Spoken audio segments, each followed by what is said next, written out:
adalah para korporat dengan para penguasa. Jadi pengusaha itu sebenarnya sama halnya ketika kita mengatakan dia penguasa. Begitupun juga sebaliknya. Ketika mengatakan bahwa dia penguasa, maka dia pengusaha gitu. Nah, untuk lebih lebih dalam lagi, mungkin kita akan membedah oleh nanti di narasumber kita. Kita akan setelah itu kita akan buka sesi tanya jawab. Jadi kalau teman-teman mungkin banyak yang bertanya, kita akan buka beberapa sesi ya. Namun dalam sesi pertama mungkin kita akan buka 3 pertanyaan dulu. Kalau masih ada yang ingin bertanya, kita akan buka sesi selanjutnya. Nah, untuk mengefisienkan waktu, Karyas mungkin bisa ya. Karyas coba.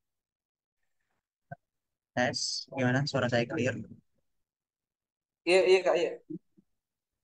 Oke. Untuk waktu dan tempat saya persilahkan kepada Anda Rias. Silakan Kak. Bismillahirrahmanirrahim. Saya mengkonfirmasi dulu. Waktu yang diberikan berapa lama? 30 menit Kak. Ini untuk penyampaian di awal, 30 menit atau berapa? Iya, iya Oke, Kak. terima kasih. Pertama-tama saya ucapkan terima kasih kepada kawan-kawan yang sudah menyempatkan waktu tengah-tengah rutinitasnya untuk hadir di kegiatan bedah film ini terkait dengan Pulau Kabaina.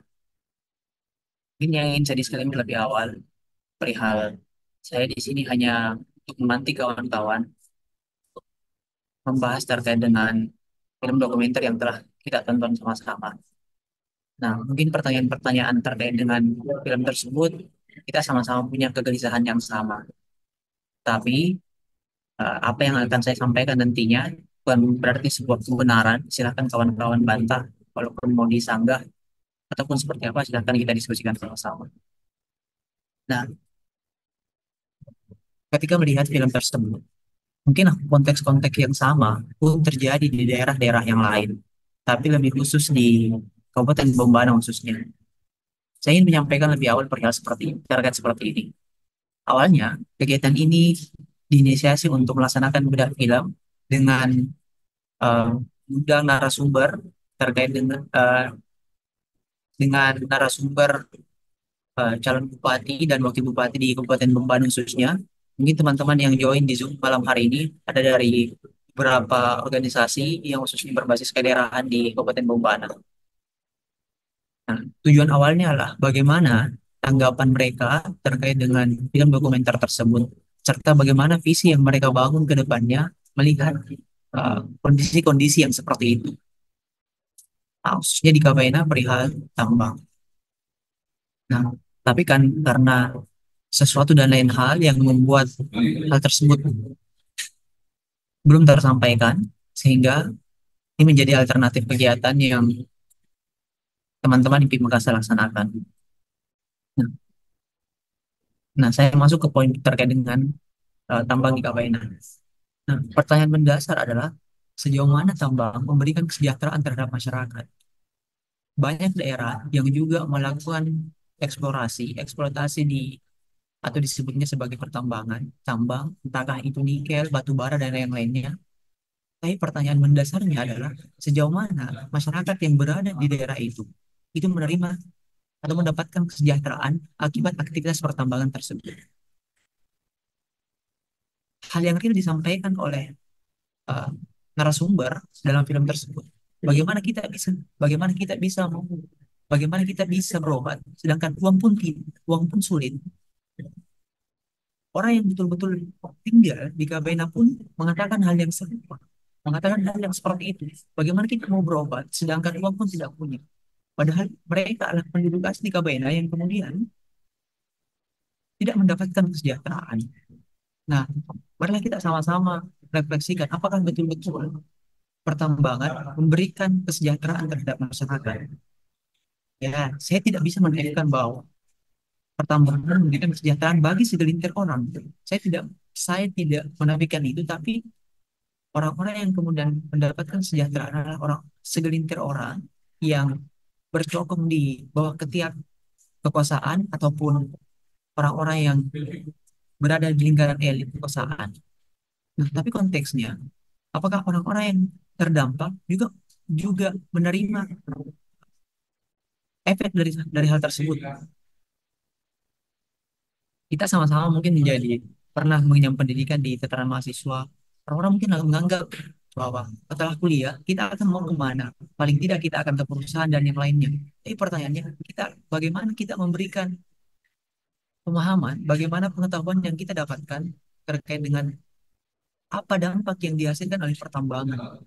Sejauh mana pertambangan memberikan efek positif? Saya ingin men-spill, permisi Kak, sorry. Halo, suara saya udah masih jelas atau masih kurang? Halo Kak, Iya. coba. Jelas, Kak, jelas. Oke, oke. Mohon ketika apa yang saya sampaikan kurang jelas, silakan disampaikan aja di kolom chat ya. Oke, saya lanjut. Bombana, Bombana lebih khusus, anggaran pendapatan pajak distribusi daerah yang dihasilkan oleh Kabupaten Bombana itu mencapai kurang lebih kisaran 1 triliun. Nah, tapi pertanyaannya, dari semua pajak yang tersebut itu semua berasal dari mana?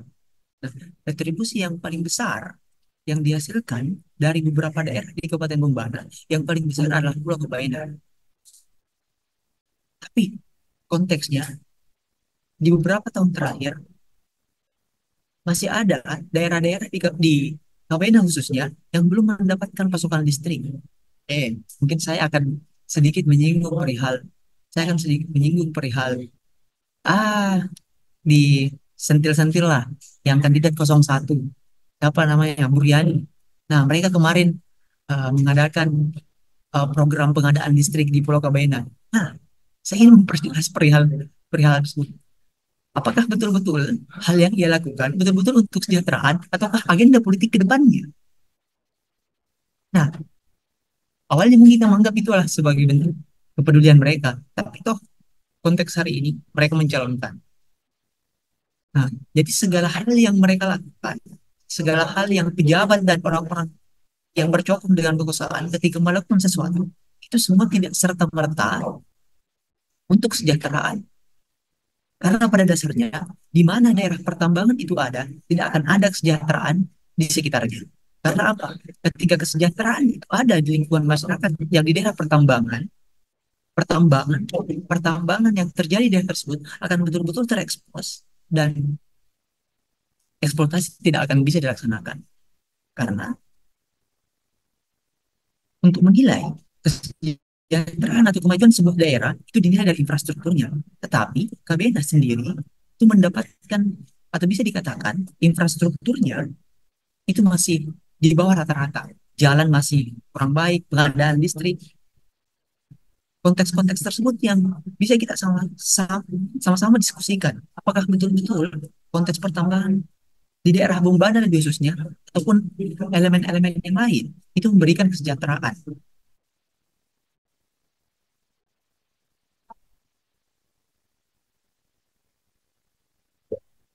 Nah, saya sedikit mendeskripsikan seperti ini. Luas Pulau Kabaina itu seluas 80.000 kilometer persegi. Tetapi luas yang sudah dikuasai itu dialih fungsikan menjadi daerah pertambangan itu 30.000 kilometer persegi.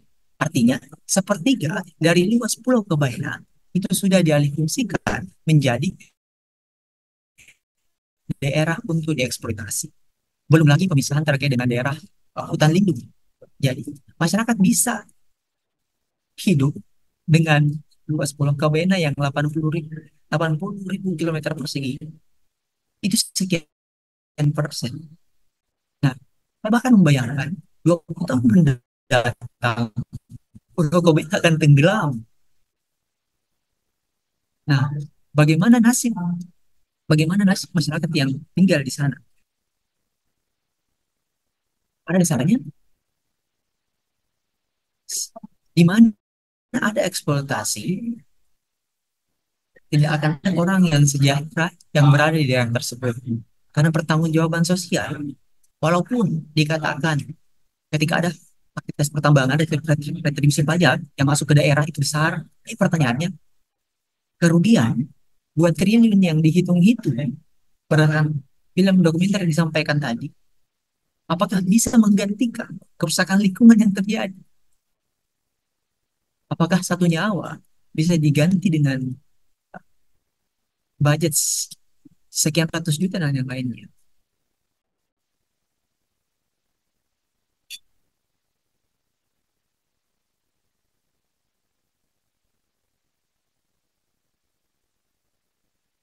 Konteks-konteks pertambangan mungkin sama-sama kita sering lihat, bukan hanya di Pulau Kabaena, seperti di Weda, di khususnya di Sulawesi Tenggara, di Sulawesi khususnya itu menjadi daerah dengan aktivitas pertambangan yang paling besar dibanding daerah yang lain, khususnya nikel. Karena nikel uh, menjadi pemasok pertama di Indonesia itu berasal dari Pulau Sulawesi. Salah satunya yang masuk dalam kategori yang terus berproses adalah Kabaina, Pulau Kabaina. Nah, yang mau saya singgung juga perihal, eh, nah sejauh mana langkah-langkah yang akan kita lakukan atau kita korelasikan perihal sejauh mana ketiga kandidat calon Bupati Bombana dan Wakil Bupati Bombana ini melihat konteks pertambangan. Apakah ada program yang mereka lakukan? Apakah ada program yang mereka rumuskan perihal bagaimana keberpihakan mereka terhadap pertambangan? Tentu tidak. Tidak akan ada orang yang mematikan sumber penghasilan untuk mesinnya bisa menyala. Karena mereka bisa melakukan aksi-aksi kampanye semewah tersebut, mengundang artis dan yang lainnya. Ya. Walaupun teman-teman mungkin ada yang datang untuk menonton artisnya, sudah menikmati. Nah, pertanyaannya, seberapa besar uang yang harus dikeluarkan dalam menyukseskan atau bisa mendapatkan kursi bupati dan calon bupati. Nah, hal-hal tersebut tentu tidak hadir dengan sendirinya, melainkan ada hal yang menyokongnya. Hal yang menyokongnya adalah orang-orang yang punya kekuasaan, punya saham-saham di perusahaan. Nah, tapi pertanyaannya, tidak ada. Kalau saya boleh katakan, tidak ada makan siang yang gratis. Walaupun program Prabowo makan siang gratis. Pemberian donasi, pemberian sumbangan, itu tidak serta-merta diberikan. Nah, kalau mungkin saya lihat sekilas perihal program-program yang mereka cantumkan, yang mereka usulkan, perihal beasiswa, perihal kesejahteraan, kartu ini eh, program Indonesia Pintar dan yang lainnya, serta program-program nelayan, semua menyentuh. Tapi pertanyaannya, marilah kita sadar, marilah kita menilai sejauh mana program-program tersebut akan menyentuh masyarakat. Tapi pertanyaannya, ketika program itu menyentuh, ada sektor lain yang kemudian terlupakan. Ada sektor lain yang kemudian terlupakan. Ketika kita mendapatkan uh, bantuan, tapi pertanyaannya bantuan itu berasal dari mana? Oke lah, pemberian dengan adanya kebijakan, dengan adanya program. Nah, di daerah yang lain, khususnya di Kabaina, mereka terintimidasi dengan aktivitas pertambangan, dengan efek banjir di tahun 2016, 2023, dan 2024. Mungkin ketika ada teman-teman yang mengalami, orang yang berasal dari Kabaina dan mengalami hal tersebut, silakan sama-sama kita sampaikan. Akan sampaikan keluhannya, kita sama-sama diskusikan. Mengingat momentum esok hari, momentum pilkada. Barangkali ketika setelah menonton film dokumenter ini dan hadir diskusi ini, teman-teman bisa kemudian memikirkan kembali akan datang ke TPS dengan mencoblos nomor urut kesekian dan kesekian. Saya tidak ingin berkampanye, cuman ingin saya sampaikan perihal sejauh mana keberpihakan mereka melihat kasus pertambangan yang ada di Bemban. Saya ingin menyentuh sedikit perihal kandidat 01. Beliau pernah datang di asrama mahasiswa IMPI Makassar untuk meresmikan. Nah, tetapi sebelum-sebelum itu, teman-teman IMPI Makassar pernah melakukan aksi riset, melakukan riset kecil-kecilan terkait dengan aktivitas yang mereka lakukan. Ternyata ketika beliau menjabat sebagai PJ Bupati, puluhan izin tambang itu kemudian dikeluarkan atas keistimewaan beliau menjabat sebagai PJ Bupati. Saya tidak ingin menyudutkan salah satu kandidat, tapi satu hal yang pasti, apa yang beliau lakukan itu mempertegas apa yang akan beliau lakukan ke depan.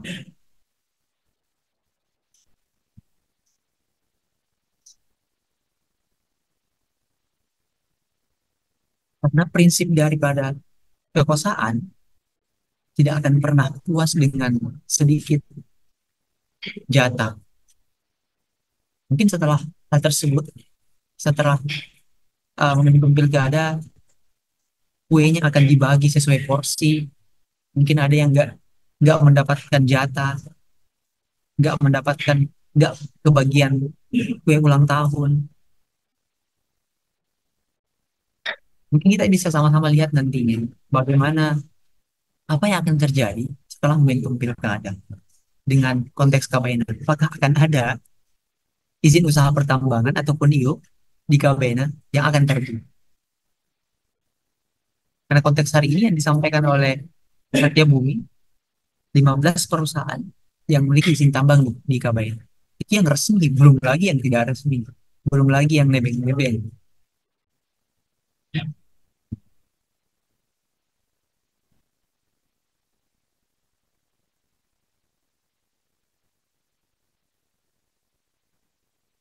Saya rasa itu yang bisa saya sampaikan terlebih dahulu.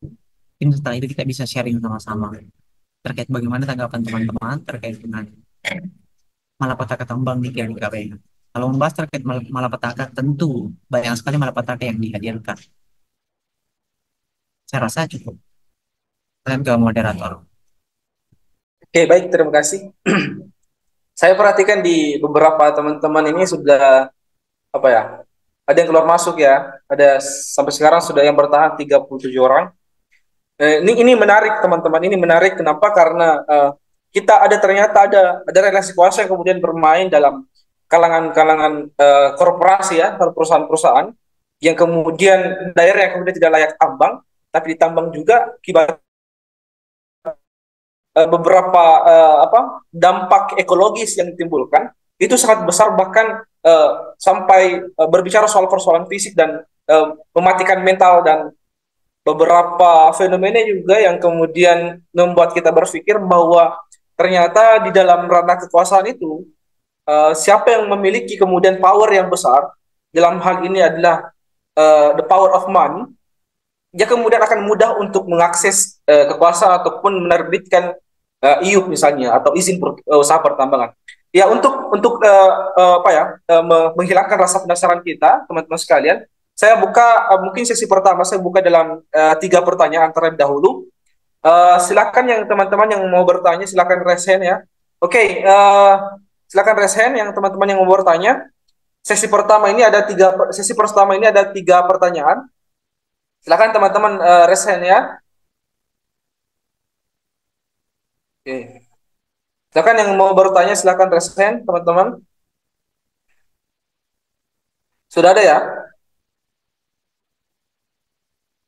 Ya. Teman-teman yang mau bertanya silakan raise hand. Kita sama-sama untuk berdiskusi ya. Kita sama-sama berdiskusi bagaimana implikasi dari tambang dan kemudian apa kebermanfaatan apa yang kemudian dapatkan masyarakat Kabayan terkhusus dalam hasil pertambangan itu. Pemantik tadi menarik bahwa beliau mengatakan bahwa di mana ada lokasi pertambangan, maka kita harus mempertanyakan kesejahteraannya gitu. apakah dia sejahtera atau tidak, gitu kan. Dan sebenarnya banyak yang harus yang kita harus diskusikan sebenarnya teman-teman, karena mungkin besok apa di tanggal 27 November 2024 ini akan melangsungkan pemilihan kepala daerah. Kita akan memilih gubernur dan bupati ya. Dan kita harus memilih ya sebagaimana memilih itu dalam artian mengedepankan pengkajian sebelum menyatakan pernyataan. Ya untuk teman-teman sekalian dalam forum Mitsum ini, silakan resen ya ingin bertanya, silakan supaya kita mudah untuk membacanya. Atau paling tidak teman-teman menulis di kolom chat. Ada enggak? Silakan teman-teman.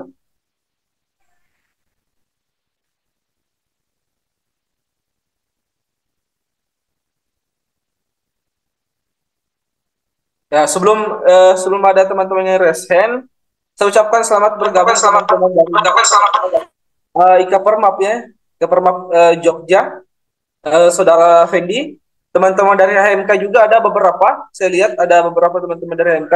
Selamat bergabung teman-teman sekalian. Beberapa paguyuban sudah hadir. Uh, ya silakan teman-teman yang ingin bertanya, silakan resen ya, resen. Silakan. Sesi pertama ini kita buka 3 pertanyaan terlebih dahulu.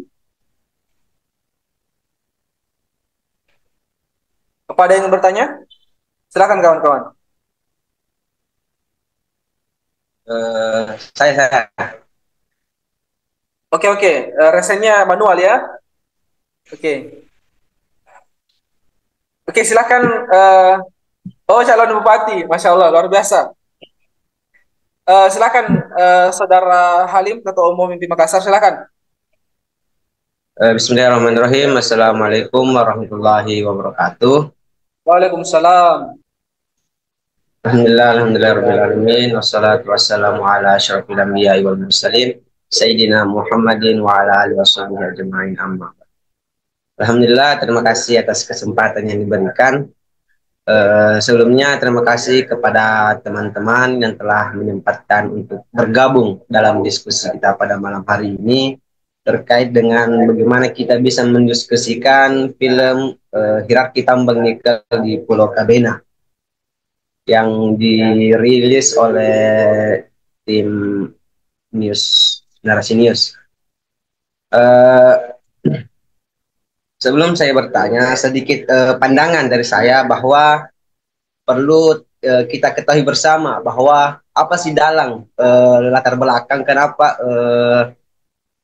kepentingan apa yang diangkat dari rilisnya film ini perlu kita ketahui bersama, dan itu salah satu pertanyaan juga. Tapi yang paling pentingnya adalah bahwa di sini kita bisa mengetahui dampak-dampak pertambangan terhadap lingkungan kita terkhusus di Pulau Kabena, yang dimana di sini berdampak sekali terhadap lingkungan, sosial dan ekonomi. Dan perlu kita ketahui bahwa dari ketika kita kaitkan dengan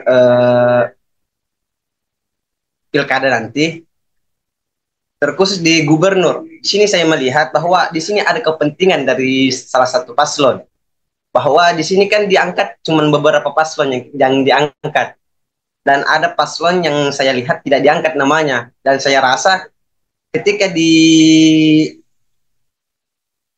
dari belakang, ditelusuri bahwa kedekatan dengan salah satu paslon gubernur ini ada kedekatan dengan salah satu tim dari Narasi News ini.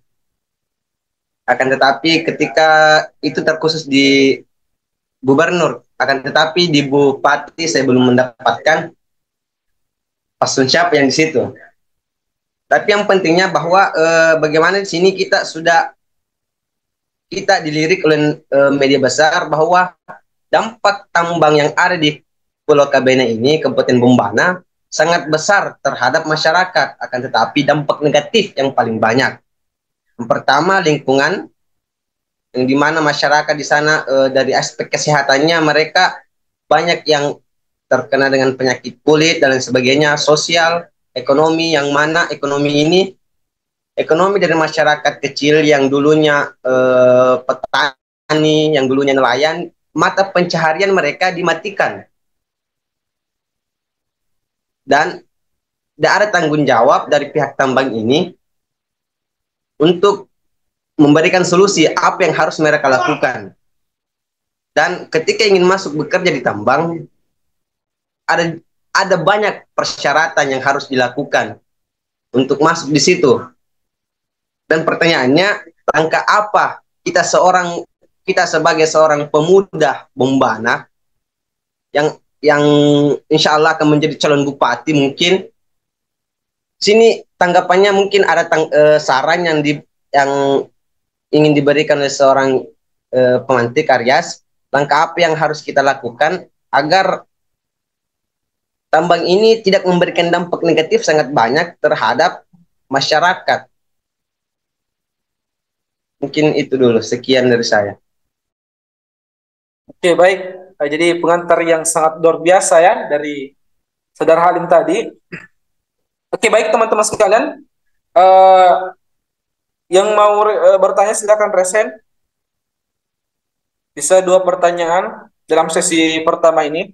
Silakan teman-teman untuk resen terlebih dahulu.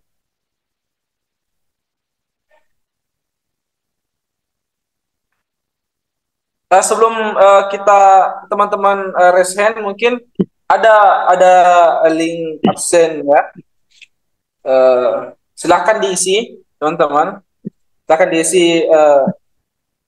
Oke, Fikram Darman ya. Fikram Darman. Ya, ya dia itu dari apa? Ya, kebetulan orang Kebena asli itu. Jadi kesempatan untuk berbagi cerita. Oke. Oke, baik. Nah, orang Kebena asli. Sama-sama mahasiswa kalian. Baik. Oke, baik Saudara Fikram Darman. Silakan.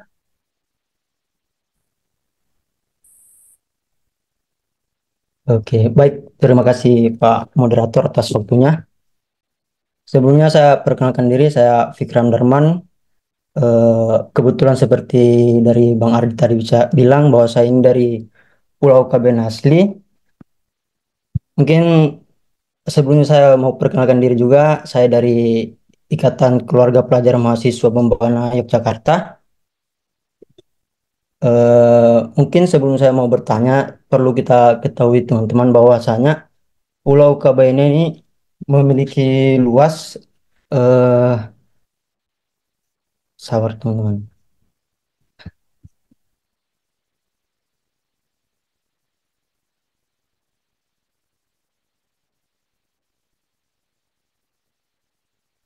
Luas 873 kilometer per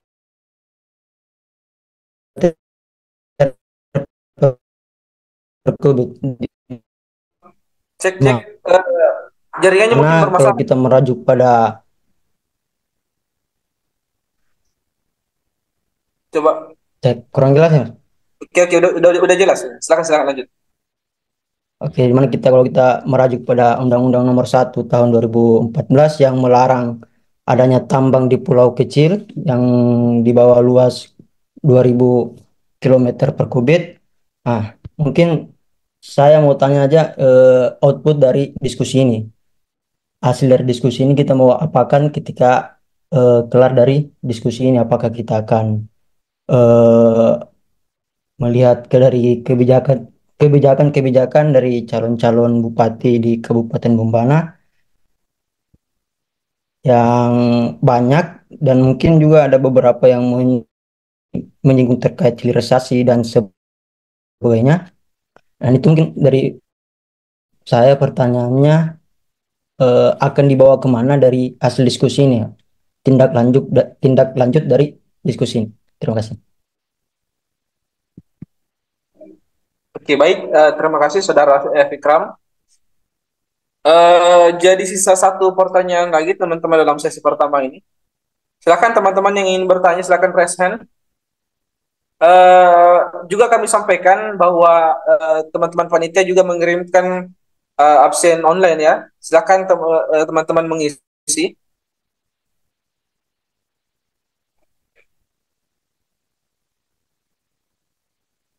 Oke, baik. Saudari Siti Rahman Rahim. Baik, mungkin bisa on cam ya. Yang punya kendari, yang punya Yang kendari sebagai Eh, mungkin kan Sandra bisa mungkin Oke, baik. Oke, silakan lanjut. eh, terima kasih atas kesempatannya. Sebelumnya mungkin saya perkenalkan diri dulu. Saya Siti Rahma Rahim. Ya, saya tidak membawa instansi. Saya kebetulan dapat link Zoom dan tertarik sama pembahasan ini mengenai pertambangan yang ada di KBN. Sebelum ke pertanyaan, saya tertarik sama pembahasan tadi dari pemantik tentang sebenarnya apa timbal balik atau ini tambang ini sebenarnya bisa ndak menyejahterakan masyarakat sekitar.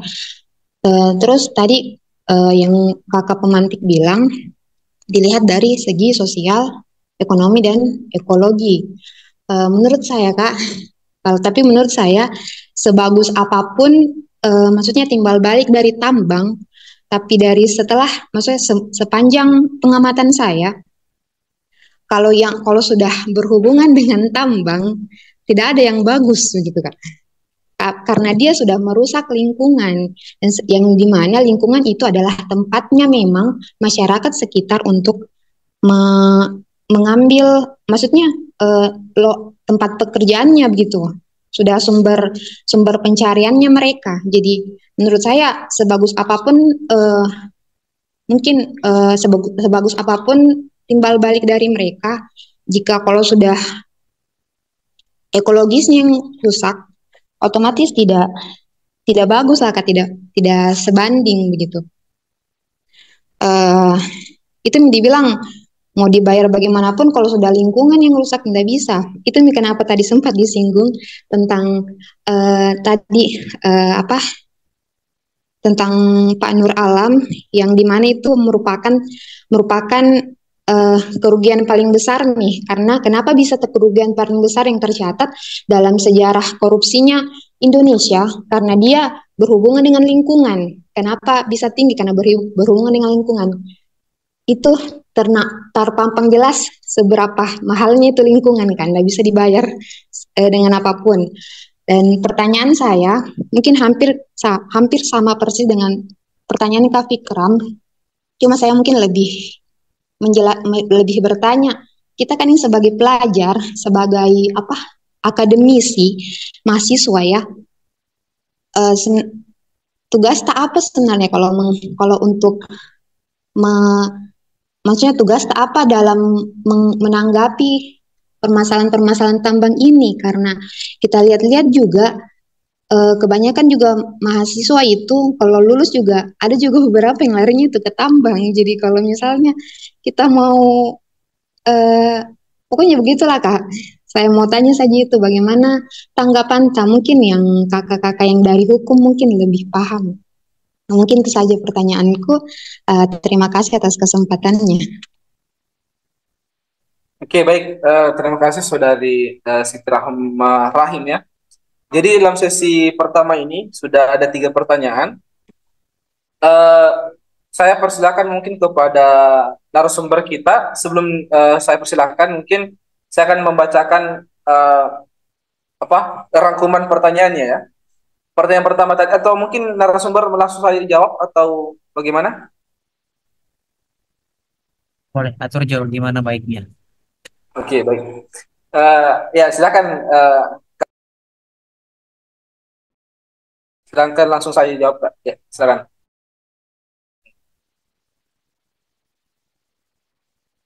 Perlu saya disclaimer juga perihal jikalau teman-teman yang berasal dari Pulau Kabena yang betul-betul merasakan dampak dari kegiatan pertambangan, yang mengetahui bagaimana kondisi realita yang semestinya, silahkan disampaikan. Walaupun nantinya ada yang saya sampaikan sebelumnya dan yang kedepannya keliru, silahkan dikoreksi. Dan teman-teman yang lain yang ingin menambahkan silakan.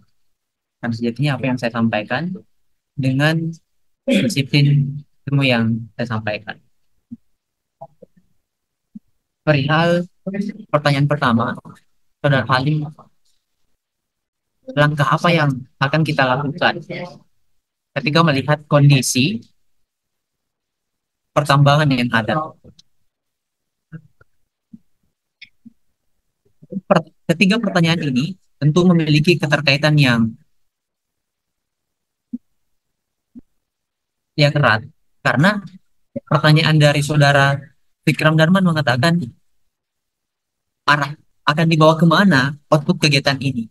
Nah, mungkin atau sebuah kepastian setelah kegiatan ini, kegiatan-kegiatan yang akan dilaksanakan ke depannya akan mengarah kemana keberpihakan mahasiswa atau kepedulian mahasiswa, Bomban khususnya terkait dengan daerahnya. Karena di kegiatan ini bergabung dari tiga permat kegiatan mahasiswa Bombana Yogyakarta. Mungkin setelah kegiatan ini kita akan melakukan kegiatan-kegiatan kolaborasi. Bagaimana membaca atau menganalisis arah kebijakan atau keberpihakan pemerintah daerah terhadap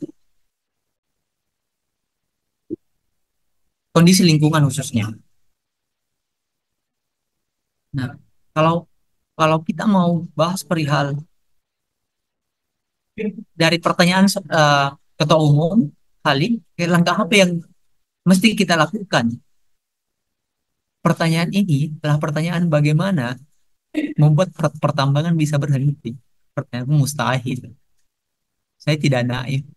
Mungkin kita sama-sama mengkritik pertambangan, tapi memberhentikan pertambangan adalah sebuah kemustahilan. Kenapa saya katakan seperti itu?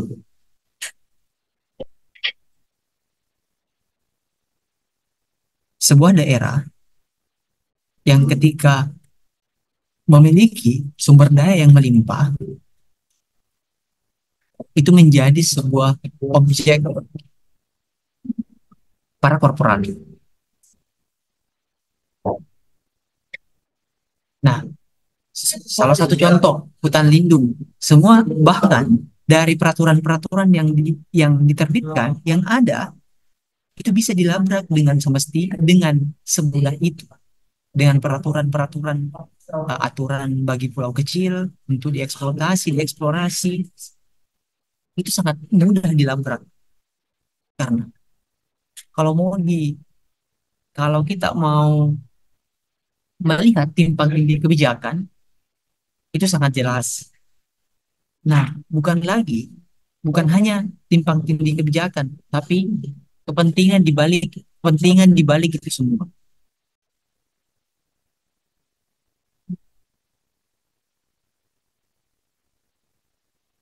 Kepentingan di balik itu semua tentu tidak hadir, saya ingin perjelas lagi, tidak hadir dengan sendirinya. Karena di belakang dari semua proses-proses itu ada aktivitas di bawah meja, ada transaksi yang terjadi.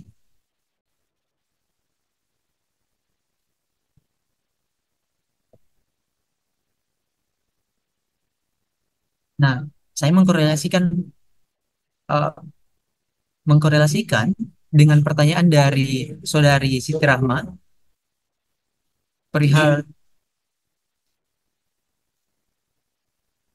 tugas apa yang harus kita lakukan dalam menanggapi konteks pertambangan. Saya mungkin menjawab ketiga pertanyaan ini secara general dan mengkaitkan.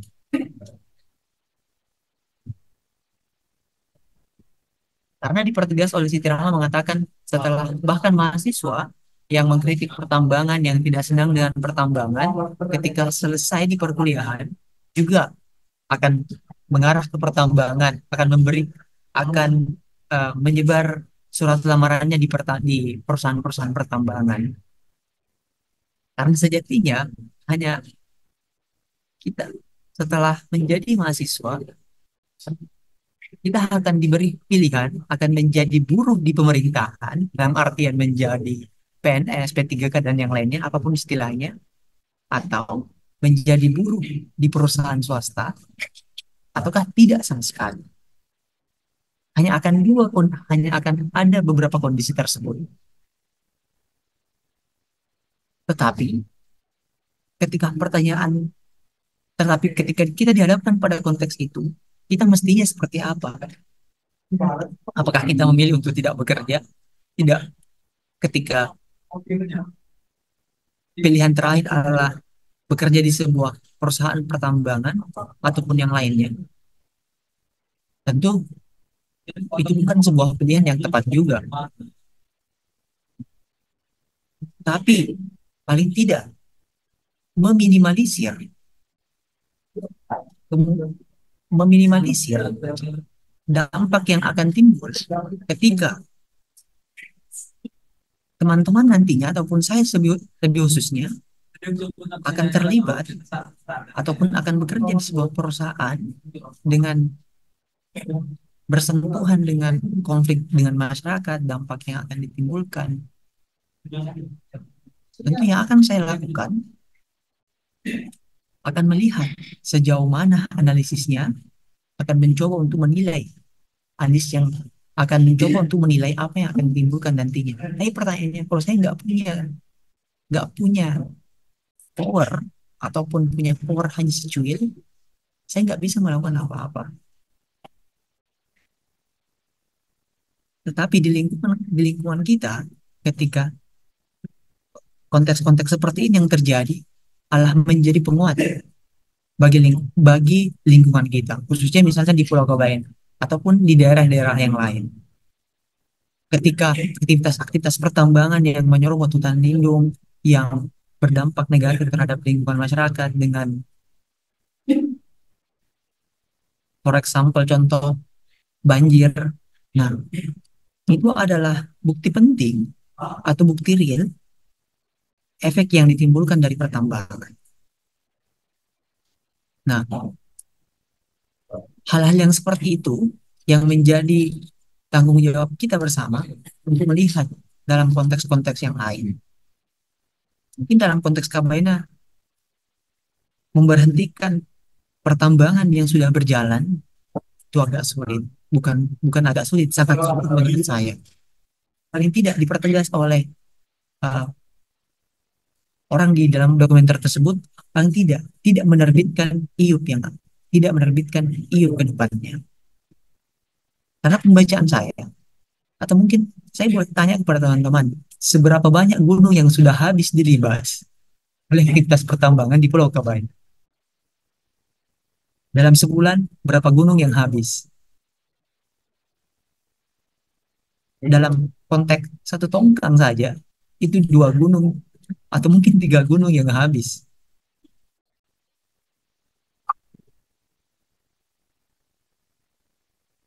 Nah, lalu apa yang mesti kita lakukan?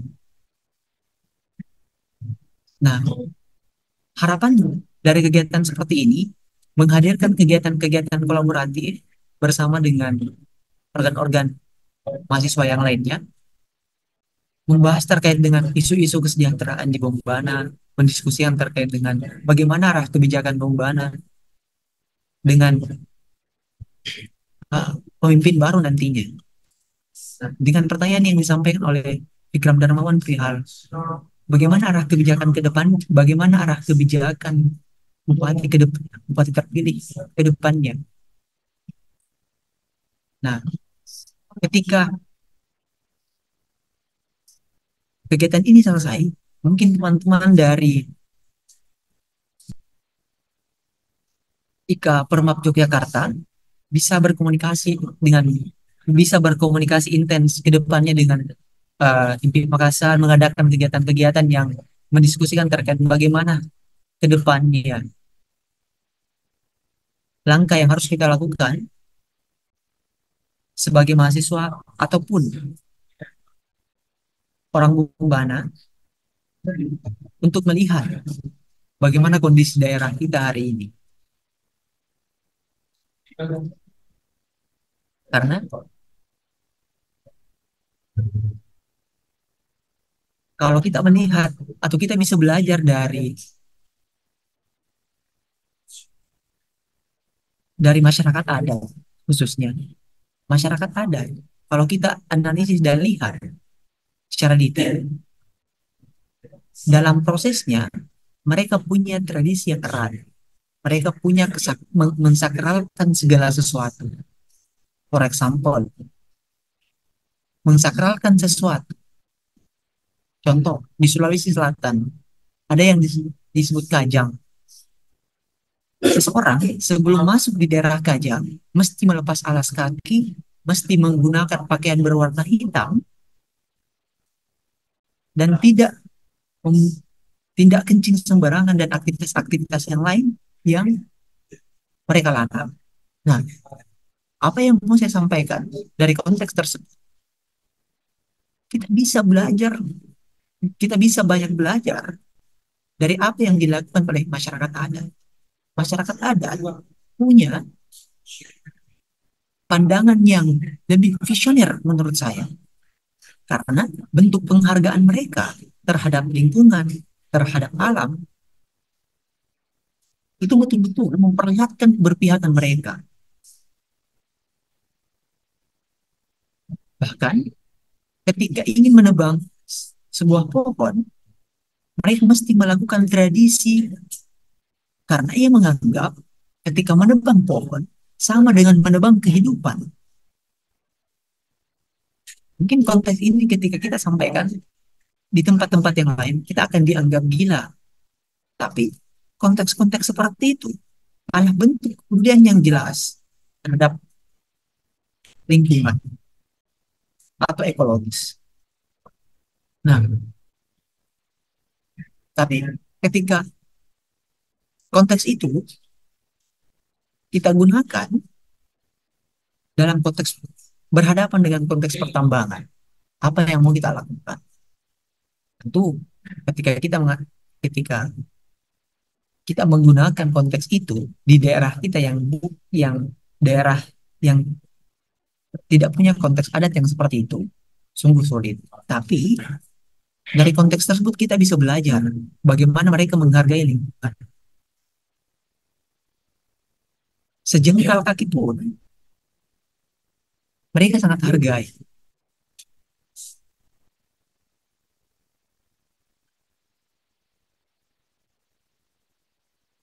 Nah,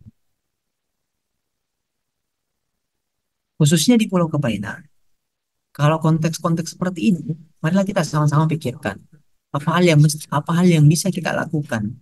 Tentu memberhentikan menurut saya sangat sulit. Ada ada simbiosis mutualisme yang berjalan di belakang itu semua. Ada relasi kuasa, keberpihakan kepada salah satu kandidat, keberpihakan kepada partai coklat ataupun partai hijau dan yang lainnya. Nah, dari kegiatan ini saya punya imajinasi bahwa ke depannya kegiatan-kegiatan yang mendiskusikan ataupun membahas terkait dengan isu-isu kedaerahan akan intens dilakukan. Dan ke depannya setelah kegiatan ini bisa membuat kegiatan yang riset di Kabaina ataupun di daerah-daerah yang lain terkait dengan konteks daerah Bombana. Karena karena kalau kesejahteraan masyarakat mau dilihat dari aktivitas pertambangan, tentu tidak. Bagaimana kita bisa merasakan menghirup udara yang segar? Apakah udara yang segar yang dihirup itu bisa bisa ditukarkan dengan rupiah dengan aktivitas tambang yang ada? Nah, saya rasa itu jawaban dari saya. Kalau mau ditanggapi silakan. Dan sekian. Oke, baik, terima kasih. Narasumber tadi sudah menjelaskan terkait dengan pertanyaan teman-teman sekalian. Ya, mungkin saya bertanya kepada penanya pertama tadi, jika ada ingin sanggah, Saudara Halim, apakah ada hal-hal yang kemudian harus disampaikan sebagai bentuk pernyataan? Silahkan.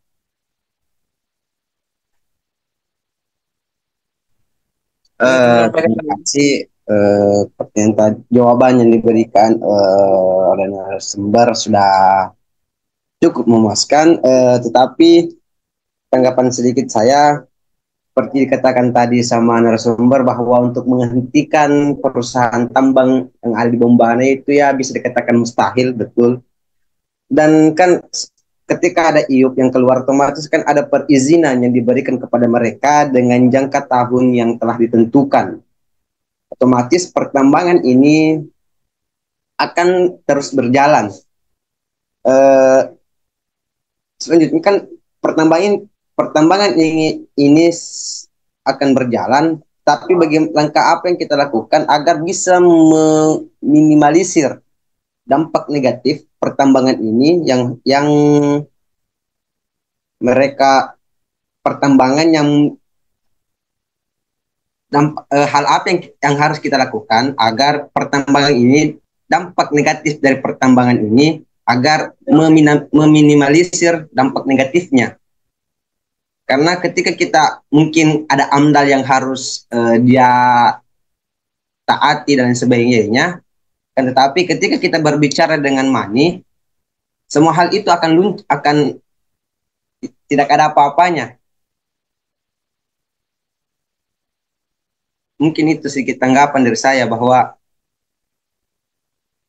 ketika kita berbicara tentang lingkungan dan lain sebagainya, ketika kita menyuarakan masyarakat kecil, keresahan-keresahan masyarakat kecil, masyarakat bawah, kan tetapi hal ini yang kurang respon terhadap dengan penguasa. Mungkin bisa saran apa yang yang harus kita lakukan agar agar suara-suara kita ini bisa didengar. Mungkin ada tips atau saran yang harus kita lakukan, mungkin itu. Oke, baik, terima kasih soal saran-saran tadi tanggapannya Saudara Halim. Sebelum itu, penanya kedua mungkin bisa menyampaikan terkait dengan jawaban yang tadi diberikan oleh narasumber kita, Saudara Fikram tadi ya. Apakah memberikan tanggapan atau pernyataan? Silakan. Mungkin dari saya mungkin cuma sedikit harapan untuk kita semua, khususnya mahasiswa yang ada di Bombana, untuk kedepannya kita bisa sama-sama mengawal tentang apa-apa saja kebijakan dari pemerintah, karena besok ini merupakan momen pilkada pemilihan bupati untuk Bombana, dan seperti yang mana kita ketahui berdasarkan Undang-Undang Nomor 4 Tahun 2009 itu tentang pertambangan mineral dan batu bara, bupati ataupun wali kota itu yang memiliki wewenang untuk menerima permohonan wilayah ataupun izin usaha tambang. Jadi mungkin itu seperti yang saya katakan tadi, harapannya kita sama-sama mengawal lah apa kira-kira yang bakal dilakukan pemerintah ke depannya, karena kalau kita mau melihat ke belakang, karena kita ini sudah sangat-sangat terlambat untuk membicarakan hal ini, karena ini izin yang sudah diberikan dari pemerintah sebelumnya. Mungkin dari saya itu aja, Mas. Pak moderator. Oke, baik, terima kasih Saudara Fikram ya. Selanjutnya mungkin persilakan kepada Saudari Siti Rahma ya. Apakah ada hal yang kemudian ingin ditanggapi atau memberikan saran atau apapun, silakan.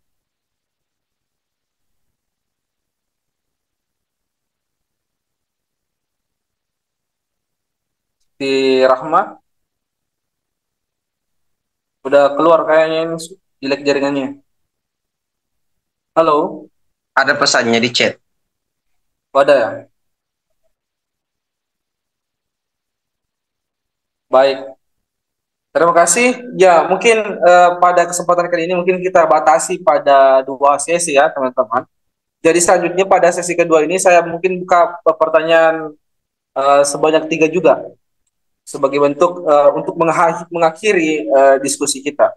Baik, untuk sesi kedua saya buka teman-teman sekalian. Untuk itu saya mungkin akan lebih spesifik menyebutkan teman-teman yang bergabung.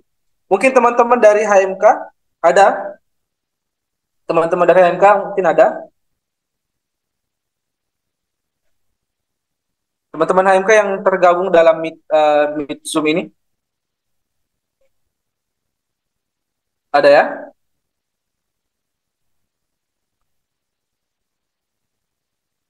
Atau teman-teman dari Sulawesi Tenggara terkhusus, Pelaka apa Kendari semua? Ada enggak teman-teman? Sambil teman-teman, oke, Fendi Kapermap ya. Sambil tunggu sebentar ya, saudara Fendi. Sambil teman-teman mungkin mendengar, menyimak pernyataan-pernyataan dari penanya dan narasumber tadi, pernyataan, mungkin bisa diisi dulu Google Form yang dibagikan oleh panitia. Baik, ke atas nama saudara Fendi, mungkin silakan untuk bertanya. Oke, terima kasih atas kesempatan yang diberikan. Saya ingin mengucapkan terima kasih dulu kepada seluruh panitia yang sudah membuat kegiatan ini. Luar biasa sekali, kita diberikan wadah untuk duduk bareng, mendiskusikan daerahnya kita. Terima kasih juga atas moderator dan pemateri, pemantiknya kita, Bang Rias, atas penjelasannya, pemaparannya soal keadaan-keadaan sosial masyarakat dan pertambangan yang ada di KBNA. Kalau soal pertanyaan, mungkin yang ingin saya tanyakan, tadi kan sempat ada pernyataan dari Bang Rias, iya benar Rias kan ya tadi? Iya, Bang Rias, terkait adanya riset yang telah dilakukan sama teman-teman dan dihasilkan dari riset tersebut sejumlah izin tambang yang diterbitkan selama PJ Bupati yang sekarang mencalonkan sebagai Bupati Bombana yang diterbitkan oleh dia. Mungkin agar lebih baik kalau itu di-spill biar kita sama-sama tahu sebenarnya izin tambang apa sih yang diterbitkan. Kemudian kalau saya izin memberikan sedikit tanggapan saya ya terkait masalah isu pertambangan, karena memang isu pertambangan ini isu yang seksi sekali kayaknya kalau di lingkungan mahasiswa Sulawesi Tenggara, Bombana, KBNA, karena memang itu yang nampak sekali.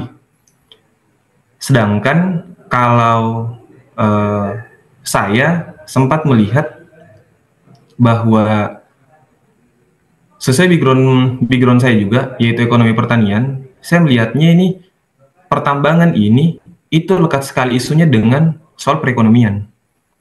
Seperti yang dijelaskan juga tadi, PAD Bombana itu besar sekali dari KBNA.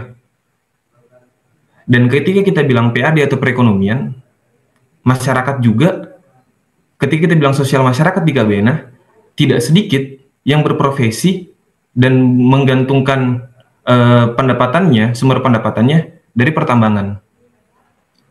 Saya sempat jalan-jalan di KBNA Selatan, dan saya lihat memang banyak teman-teman saya yang menggantungkan hidupnya dari pertambangan. Dan ini tidak bisa kita pungkiri bahwa sebesar itu impact perekonomian yang diberikan. Nah, sedangkan saya tadi sempat iseng-iseng mengecek di data soal penggunaan lahan. Data saya dari BPS, untuk penggunaan lahan yang digunakan untuk perkebunan itu di 2.672 hektar. Sedangkan data pertambangan yang saya capture dari data yang diberikan oleh narasi sambil irisan-irisannya di KBNA Selatan itu total lahan pertambangan ada di 8.737. Sedangkan total luas lahan yang ada di KBNA Selatan itu kurang lebih di 12.900. Dalam hal ini, persentasi pertambangan, konsesi tambang yang diberikan izin IUP tadi itu 67%. daripada luas lahan yang ada di Kabena Selatan. Sedangkan perkebunan itu hanya 20%. Dan perkebunan itu merupakan sumber pendapatan awal masyarakat Kabena sebelum adanya pertambangan. Perkebunan dan hasil laut. Sehingga ketika kita mau diskusi soal tambang yang notabene sudah dinyatakan tadi sama beberapa teman-teman, hal yang sangat sulit atau kurang relevan ketika kita mau sampai mengusir tambang. Lantas, apa opsi berikutnya selain pertambangan ini? Yang saya lihat adalah perkebunan. Mungkin ketika kita mau menganalisa nanti mau bawa kemana sebenarnya soal isu pertambangan ini, kalau opsi dari saya, diterbitkannya alternatif sumber pendapatan masyarakat. Ketika itu adalah perkebunan, maka mari kita tingkatkan hasil dari perkebunan. Karena faktanya, lahan perkebunan di Kabena Selatan menurun dari tahun ke tahun. Datanya ada di BPS, walaupun iya data BPS kadang lucu-lucu. Tapi ya cukup itulah, bisa kita jadikan pegangan. Mungkin itu dari saya tadi, karena mengingat besok kita ada pemilihan, dan tadi sempat di-spill bahwa ada salah satu calon yang menerbitkan banyak izin, dan tadi kan di-spill-nya 01, keterlibatan 01 terhadap pertambangan. Mungkin teman-teman ada yang mengetahui keterlibatan 02 ataupun 03 terhadap kontribusi mereka terhadap pertambangan. Kalau kita mau bawa diskusiin juga ke politik. Karena dari tadi yang disebut 01 saja. Saya bukan salah satu pendukung paslon, dan saya juga tidak bisa memilih karena saya lagi ada di luar daerah. Saya sedang di Makassar, teman-teman IMPIP Makassar. Saya sekarang tugas di Makassar. Begitu. Mungkin sekian sih dari saya. Mungkin ada yang bisa bantu menjelaskan tadi terkait yang pertama saya rangkum soal izin apa yang diterbitkan. Terus yang kedua, kalau pertanyaan saya tadi yaitu apa keterlibatan paslon lain terhadap pertambangan yang ada di Bombana terkhusus di Kabena. Mungkin begitu. Sekian, terima kasih. Oke, baik, terima kasih Saudara Fendi dari Kepermap ya. Yang sekarang ini sudah di Makassar ya, Bung? Iya, saya tinggal di Lanraki sekarang, ngekos di Lanraki. Oh, iya. Misalnya nanti kita ngobrol-ngobrol, Pak. Bisa sekali. Sempat saya lihat itu memang asrama ada di dekat-dekatnya, apalagi ya, Unhas toh, dekat pintu 0. Oh iya, nanti. Iya. Oke, terima kasih. Selanjutnya teman-teman yang lain yang ingin bertanya, ada tadi yang resen tadi, siapa itu? Saudara ya, Akram Saputra. Silakan saudara, silakan. Baik, terima kasih. Sebelumnya, Assalamualaikum warahmatullahi wabarakatuh. Izin, saya Akram Saputra. Saya juga warga asli Pulau Kabena yang merasakan dampak dari adanya pertambangan yang ada di Pulau Kabena ini. Jadi, saya juga dari Ikapermap, Yogyakarta. Sebelumnya begini, kita harus mencari tahu background pertambangan itu tersebut. Adanya suatu pertambangan di suatu wilayah itu memang memberikan beberapa dampak positif. Tetapi kita harus juga melihat bagaimana dampak negatifnya. Sedangkan yang ditimbulkan yang pertambangan yang ada di Pulau Kabena ini sangat-sangat banyak dampak negatifnya daripada dampak positifnya. Mengapa saya katakan demikian? Saya tidak saya tidak pernah menemukan sumber yang akurat melalui media atau segala macam, tetapi saya mendapatkan sumber yang langsung di real life. Kenapa saya mengatakan demikian? Banyak masyarakat Kabena, warga Kabena asli, kan salah satu dampak yang adanya pertambangan di suatu wilayah itu dapat membuka lowongan pekerjaan, lapangan pekerjaan. Tetapi ketika ada suatu pekerja yang berdomisili di KBN itu bahkan susah sekali mendapatkan pekerjaan di dalam perusahaan tersebut.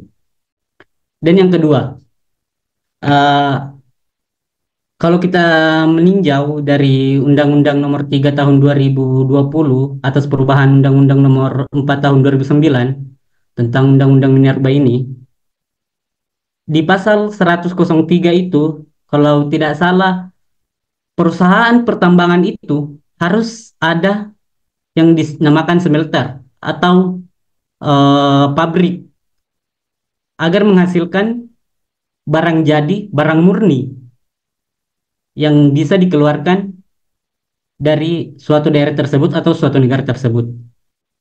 Nah, itu terus yang seperti ditanyakan tadi sama Vikram Darman itu, KBN itu sebenarnya tidak memasuki tidak memasuki eh, wilayah yang harusnya adanya pertambangan karena luas wilayah Pulau KBN tersebut itu tidak mencukupi.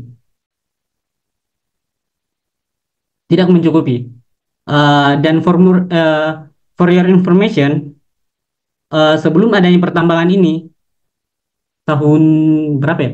Sekitar 2010-an, saya merasakan sendiri jarum pentul sekecil itu pun dibuang di pinggir laut atau di tepi pantai yang kedalaman 2 meter, kita bisa melihat sampai di daratan laut tersebut. Sekarang mungkin gimana ya? Anak bayi mungkin yang dibuang atau jatuh di dalam laut tersebut itu sudah tidak kelihatan karena kenapa? Lumpur yang dihasilkan oleh pertambangan ini bisa sampai lutut orang dewasa. Itu di laut. Ditambah lagi, kalau kita meninjau dari undang-undang, itu seharusnya pertambangan ketika melakukan pemberhentian, sebelum melakukan pemberhentian, perusahaan serta eh, Pemda itu harus melakukan reklamasi. Tetapi apa yang terjadi di KBN Barat saja, tempat saya, di kebun saya sendiri, itu ada beberapa titik yang dilakukan pengeboran oleh perusahaan-perusahaan tambang. Saya sebut aja Timas, apa? Tima, PT Tima itu. PT Tima itu melakukan pertambangan, bahkan sempat kedapatan itu pengeboran tanpa melakukan izin dari pemilik kebun, yakni orang tua saya sendiri. Itu ada lebih puluhan titik lokasi yang dilakukan pengeboran dengan kedalaman berbagai ukuran lah kedalamannya. Nah, pertanyaan intinya, kalau kita melihat dari undang-undang ini tersebut, kita ini masyarakat atau mahasiswa Bombana khususnya, mungkin kata orang-orang tua kita kan di Pulau Kabaena khususnya itu mungkin belum apa ya, masih bukan memiliki kekurangan pendidikan, bisa disebut kekurangan pendidikan dengan bahasa kasarnya. Nah, kita sebagai mahasiswa ini yang melakukan pembelajaran sampai ke tingkat perguruan tinggi, kira-kira apalah yang bisa dilakukan dengan adanya pertambangan yang melakukan banyak sekali dampak negatif yang ada di Pulau Kabaena ini. Mungkin cukup sekian. Terima kasih. Oke, baik. Terima kasih, saudara, atas pertanyaannya, saudara Akram tadi ya. Untuk selanjutnya, saya persilakan penanya terakhir untuk menyampaikan. Teman-teman dari HMK mungkin saya berikan kesempatan terlebih dahulu.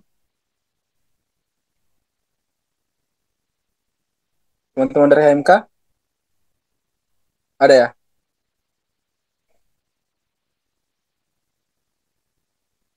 Nggak ada. Ya, teman-teman yang lain mungkin bisa bertanya.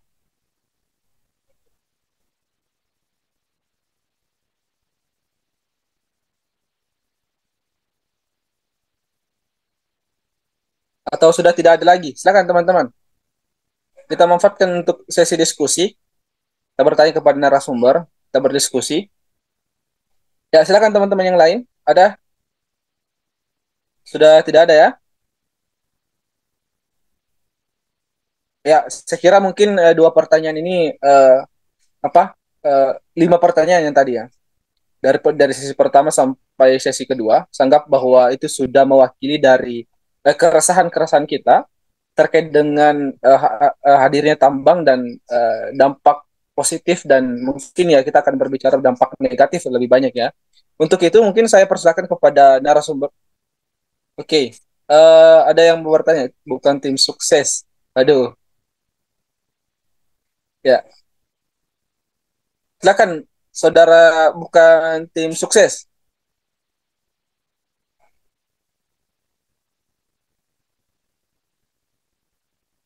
Silakan saudara. Ya, saudara terjaring mungkin. Terjaring? Ada ya?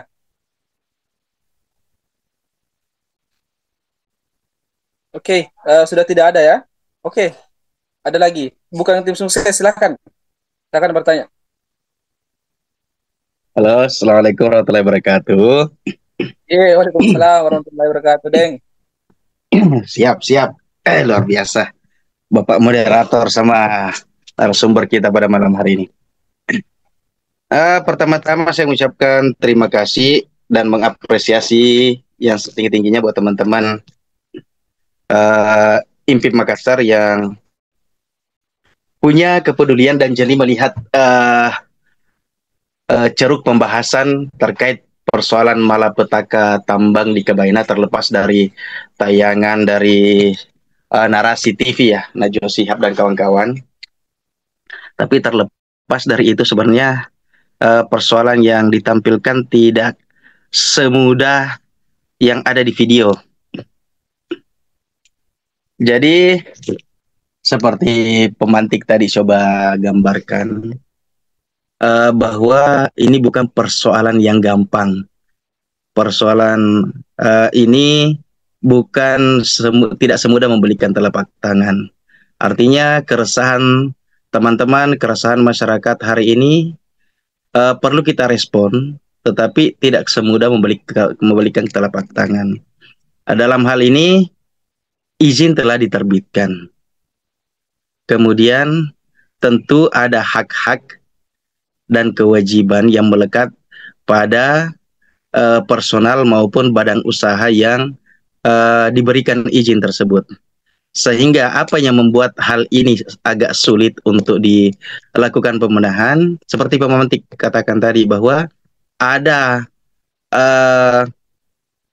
kolaborasi, ada relasi penguasa dan pengusaha. Kalau bahasa daerahnya mungkin oligarki ya, kalau bahasa sederhananya. Jadi ada politisi dan oligarki, ada penguasa dan pengusaha. Tentu dua hal ini tidak mudah bagi masyarakat untuk mencoba mencungkil sumber mata pencaharian mereka, mencoba untuk mencungkil kekuasaan-kekuasaan yang telah mereka tanamkan. Terlepas dari itu, mari kita coba. Saya coba teman-teman. Tadi Pak Effendi sempat menyampaikan bahwa dia mencoba menggali korelasi antara pertambangan dengan tingkat perekonomian suatu daerah. Saya rasa teman-teman yang jurusan pertambangan jauh lebih paham dari saya.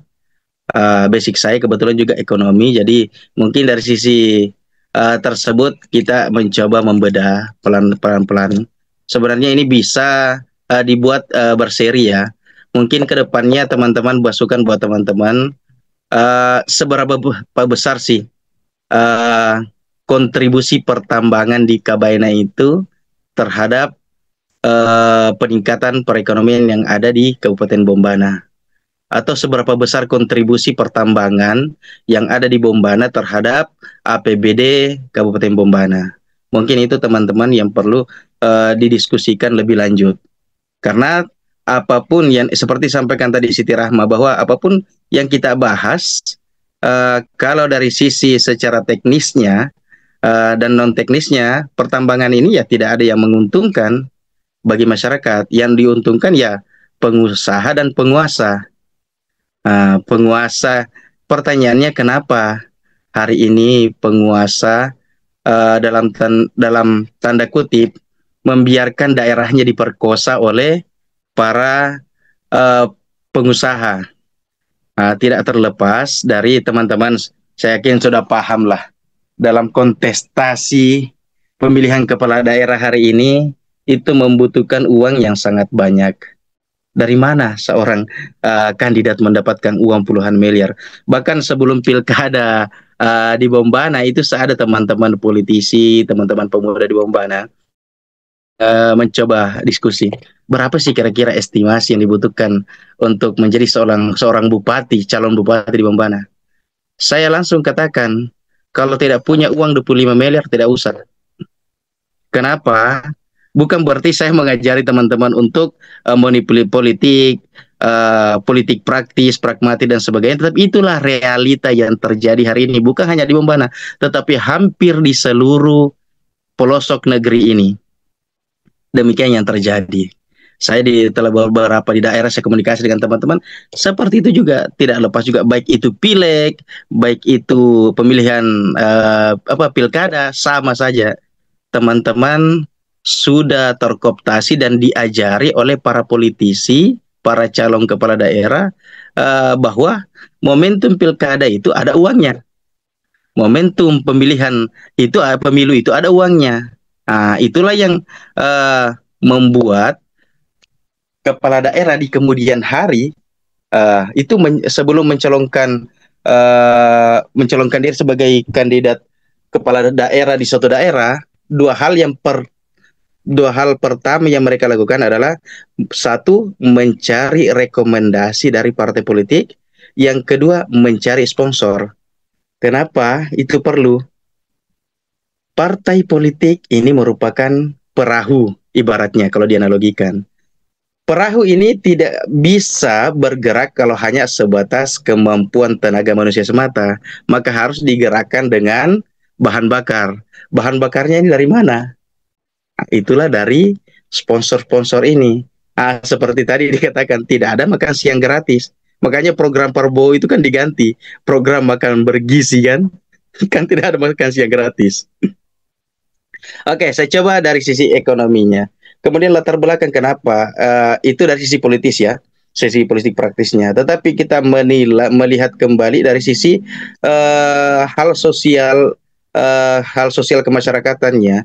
Kenapa masyarakat atau suatu daerah pemerintahnya itu membuka di samping untuk memberikan balas jasa kepada kepada sponsor tersebut, mereka berharap apa?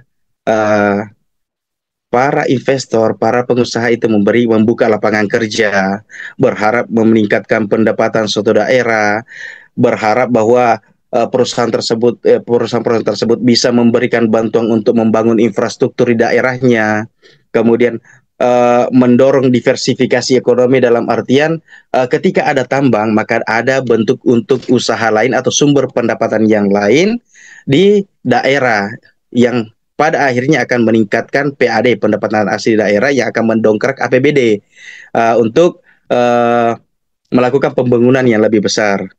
Tetapi persoalannya yang menjadi tanda tanya besar, seberapa persen sih sumbangsi atau kontribusi sektor pertambangan dalam pertumbuhan ekonomi nasional? Kita berbicara skala nasional dulu. Dan ternyata itu menurut riset hanya 12,22%. Hanya 12,22%. Itu secara nasional.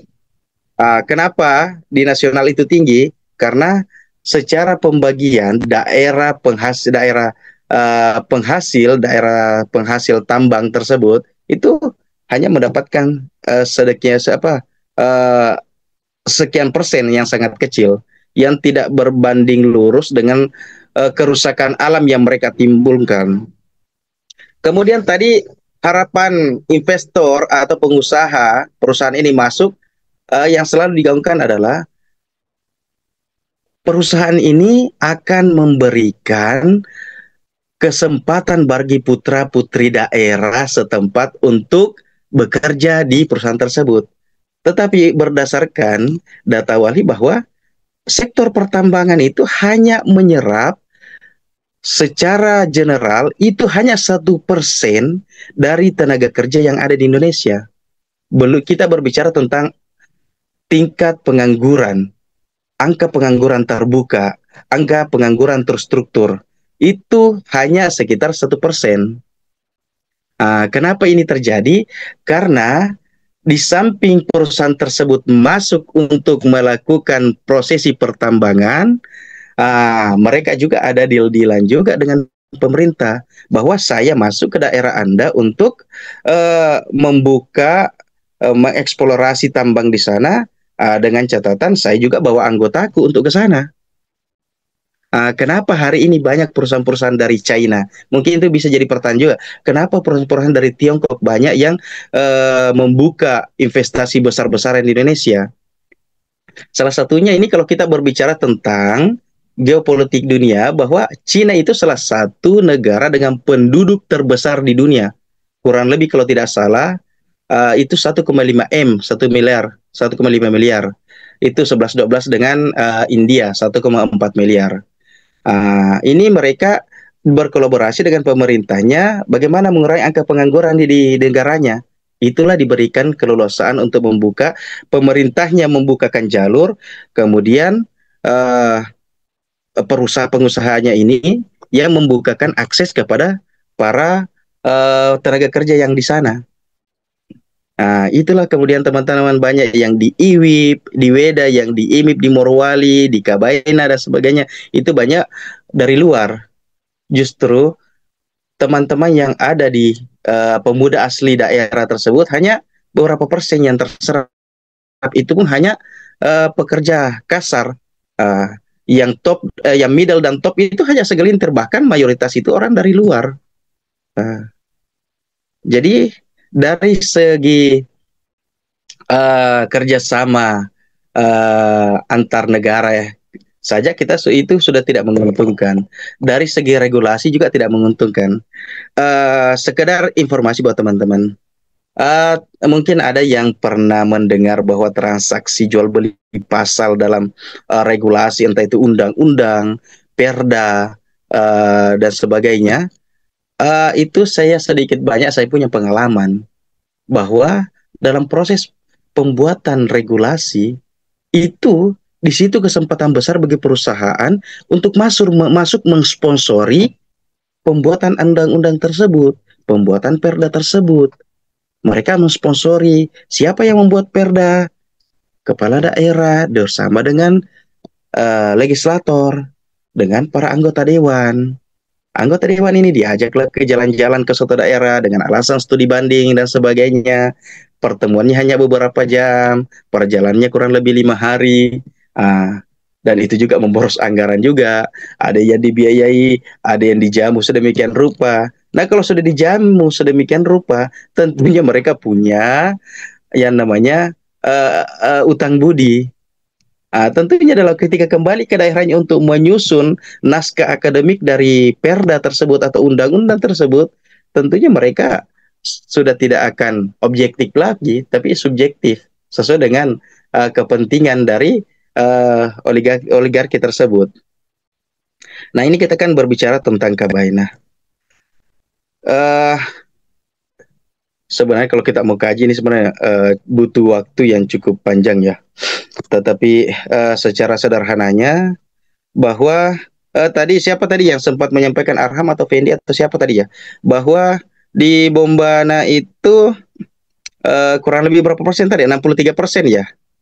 Ternyata berdasarkan data terbaru yang saya dapat ini dipublish tanggal 17 September 2024 bahwa konsesi tambang atau lahan yang diberikan oleh pemerintah, yang diizinkan oleh pemerintah untuk melakukan eksplorasi dan eksploitasi di Kabaina itu sudah di angka 73% dari total Pulau Kabaina. 73%. Berarti sisa 27% untuk seluruh masyarakat Kabaina. 27% diberikan kesempatan untuk mengelola daerahnya sendiri. Luar biasa. Tadi juga ada yang menyinggung ya bahwa teman-teman ini ujung-ujungnya kan ada juga yang kembali untuk menjadi karyawan-karyawan tambang. Makanya saya juga sempat bercanda teman-teman. Saya bilang, dulu kalian ketika mahasiswa ada di pergerakan dan sebagainya, luar biasa kalian ini idealismenya sangat tinggi, kemudian berapi-api menyampaikan aspirasi dan keresahan-keresahan yang ada. Kalian bahkan mencaci maki para Cina-Cina itu. Tapi toh ketika kalian lulus kok malah jadi bawahan Cina-Cina itu. Ini kan suatu ironi sebenarnya. Ini saya tidak memprovokasi ya. Artinya ini suatu realitas yang ada di depan mata kita. Nah, teman-teman ini seperti tadi disampaikan bahwa ada 15 perusahaan tambang yang melakukan eksplorasi dan eksploitasi yang ada di Kabaina. Ada 15 perusahaan. Dan ini pada saat zamannya Nur Alam. Nur Alam itu kurang lebih mundur 5 tahun, 5 tambah 10 ya. 5 tambah 10 berarti kurang lebih sekitar 15 sampai 10 tahun yang lalu. Nah, berkorelasi dengan itu, siapa yang menjabat di Bombana pada tahun tersebut, rentang waktu kurang lebih 10 sampai 15 tahun yang lalu. Nah, tentunya seperti tadi disampaikan, siapa tadi yang menyampaikan itu, bahwa ternyata peran bupati itu tidak sedikit. Dia berhak untuk menolak, berhak untuk menyampaikan, berhak untuk menerima usulan-usulan untuk izin usaha tambang, izin usaha pertambangan, IUP.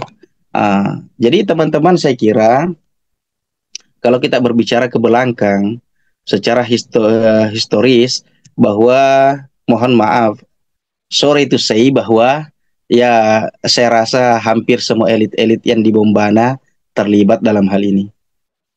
Ya mohon maaf, artinya kita tidak menuduh, tetapi kita berbicara tentang coba analisa sederhana bahwa hampir semua itu terlibat. Persoalan siapa yang bersuara dan tidak bersuara, mungkin juga belakangan hati nuraninya ada yang tercerahkan, atau mungkin ada yang jatahnya tidak sama rata dan sebagainya. Itu wallahu alam. Ya, kita tidak bisa mengukur hati manusia, tetapi gejala-gejalanya kan kita bisa lihat semua. Kenapa saya tulis namanya bukan tim sukses? Saya bukan pendukung siapa-siapa. Saya bukan pendukung siapa-siapa. Tadi saya tidak merekomendasikan siapa-siapa, tapi terserah teman-teman untuk terkait pemilihan besok. Kalau saya kemarin pasang status, bahkan ada yang komentari pada story itu, saya bilang, kalau saya dipaksa memilih, saya lebih baik di posisi yang kalah daripada posisi yang salah. Karena ketika kita berada di posisi yang kalah, maka selesai tanggung jawab kita. Tapi kalau kita berada di posisi yang menang, kemudian si pemenang itu melakukan kesalahan, ya secara tidak langsung dosa jariahnya juga merembes ke kita selaku pemilihnya. Nah, saya tidak mau menyebut merek angka ataupun simbol, itu terserah teman-teman. Tetapi kembali lagi bahwa luar biasa. Tadi sudah disebutkan dalam video itu kurang lebih 2,7 triliun ya. 2,7 triliun ya kerusakan, kalau dinilai itu tingkat kerusakan ekosistem yang ada di Pulau Kabaina. Luar biasa. Ketika saya melihat Google Maps, kebetulan minggu lalu saya komunikasi sama teman, itu junior saya di Malang. Saya bilang, kampung di mana? Dia cari-cari begini, saya lihat, astaga, ini kerusakan ekosistem di sana luar biasa. Dari Google Maps saja kita lihat itu hutan-hutan gundul, kemudian pencemaran air itu sungguh luar biasa. Dan ini juga terjadi di Sagea beberapa waktu lalu. Sagea itu sungai yang terkesan dikeramatkan di Weda dan punya sejarah yang cukup panjang, dan di sana punya bukti-bukti otentik perjuangan masyarakat Halmahera dan Maluku Utara. Dan perusahaan juga merusak hal itu. Jadi kemudian apa yang harus kita lakukan? Itu yang jadi pertanyaan besar. Apa yang kita harus lakukan? Pemantik sudah sampaikan tadi bahwa hampir mustahil kita untuk mencungkil perusahaan tersebut. Karena secara de facto mereka sudah di sana. Secara jurisprudensi juga mereka sudah melakukan menerima izin dari pemerintah sesuai dengan prosedur yang berlaku. Meskipun ada beberapa hal-hal yang janggal, cuma persoalannya teman-teman, apa yang harus kita lakukan? Mungkin ini pertanyaan besar. Apa yang harus kita lakukan? Apakah kita hanya menonton sampai tiba masa izin tambang itu selesai dan telah memakan korban? Karena ini juga dari data Walhi, itu ternyata sudah ada kurang lebih 32 masyarakat yang terindikasi pelanggaran HAM dan sudah dijadikan tersangka masyarakat Kabaina. Mungkin mereka melakukan protes karena lahannya diserobot dan sebagainya. Justru ditetapkan jadi tersangka. Kenapa? Ini karena ada korelasi, ada sinergi, kemudian ada kolaborasi antara pengusaha dan penguasa. Jadi hari ini teman-teman, saya tidak mengajak teman-teman pesimis. Kita tetap optimis, tapi harus realistis melihat keadaan. Teman-teman yang hari ini masih mengenyam bangku pendidikan, kesempatan untuk mempelajari. Apapun jurusannya, saya sarankan teman-teman banyak-banyak berdiskusi tentang hukum. Karena hukum kita itu cukup dinamis, hampir setiap hari ada perubahan-perubahan, ada hukum-hukum, aturan-aturan baru yang keluar, baik di tataran pusat maupun daerah. Jadi kita harus tetap belajar terus, karena mungkin kita tidak mengalami diskriminalisasi, tapi mungkin saudara-saudara kita, mungkin keluarga kita, mungkin teman-teman kita, mungkin teman sekampung kita. Saya kira itu penting. Jadi pertanyaan besarnya, apa yang harus kita lakukan? Ya, saya sarankan teman-teman pelajari sebanyak-banyaknya regulasi tentang itu dan perbanyak kajian tentang itu. Ketika teman-teman sudah paham, mungkin kita bisa mencari akses yang lebih luas. Karena ketika teman-teman mulai panas, mendidih darahnya dengan adanya malapetaka yang melanda saudara-saudara kita di Kabaina, yang notabene adalah bagian daripada diri kita sebagai warga Kabupaten Bombana, lahir dan besar di sana. Tetapi ketika dihadapkan nanti dengan kuasa hukum para korporat, kita tidak bisa berkata-kata, itu kan artinya agak sia-sia juga perjuangan kita. Ya, banyak realitas hari ini yang tidak bisa kita jangkau, tapi kita tidak bisa berputus asa. Bahwa setiap masa ada orangnya, setiap orang ada masanya. Teman-teman persiapkan diri saja. Oke. Mana karena kita juga dibatasi waktu, jadi itu hanya sekedar pernyataan tadi, Dengdi, atau bagaimana?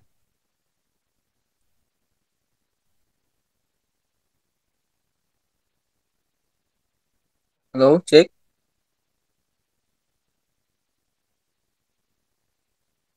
Halo, mute ya.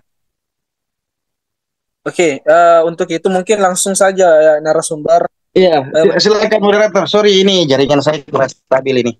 Silakan. Oh, iya. Itu aja. Terima kasih atas waktu dan kesempatannya. Mudah-mudahan ke depan kita bisa sharing-sharing lagi ya di lain kesempatan, entah itu lewat online atau secara langsung. Ya, pesan saya terus belajar buat teman-teman. Jangan putus asa tentang masa depan Bombana. Masa depan Bombana ada di tangan teman-teman semua. Wako.